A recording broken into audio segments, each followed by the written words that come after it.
All right, so we're going to look at the key features of linear equations. So when we're graphing them and trying to write the equation, this is what we're looking at. Y equals mx plus b, where the m is considered your slope and the b is considered your y-intercept. So basically what I have here is looking at the graph, what kind of a line do we have? A positive, a negative, zero, or an undefined slope. We're reading from left to right. We always read from left to right. So this is an increasing graph, so it's going positive as we go over the course of this graph. So this is considered a positive slope. And then I want to look at what is the slope and the y-intercept. And the y-intercept is really simple to find because it's where the y-axis is crossed. So here's your y-axis. You can see the graph is crossing right here. So this is your y-intercept. And if you're looking at it, this is the negatives because this is the origin right here.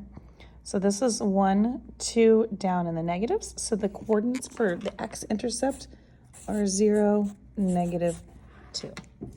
Now all I need to do is find one more additional point in order to figure out what this graph looks like as far as the slope goes.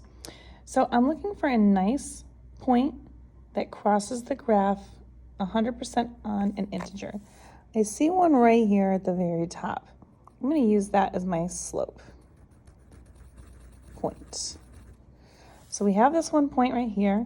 We have this point right here. If I look at any of the other points, you can see that they're not fully, that one's like almost, but if you look at it really closely, it's actually not in the center of the four corners.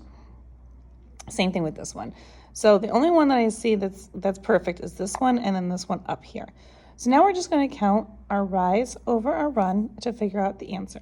So on this point, we're going to count 1, 2, 3, 4, 5, 6, 7 up. This is an increase of 7. And then we're going to go over from here 1, 2 to the right. So that's a positive as well. So my slope for this is a positive 7 over a positive 2. And so when I go to write the equation, I just plug in the slope, which we just said was 7 over 2, and our plus, in this case, actually a minus, the y-intercept, so the y-axis point. And we do y equals 7 halves.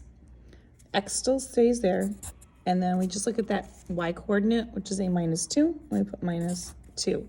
And that is how you write a slope intercept form for a line. If you want more questions like this, you can find them on my YouTube channel. You want algebra, check them out under the linear equations section.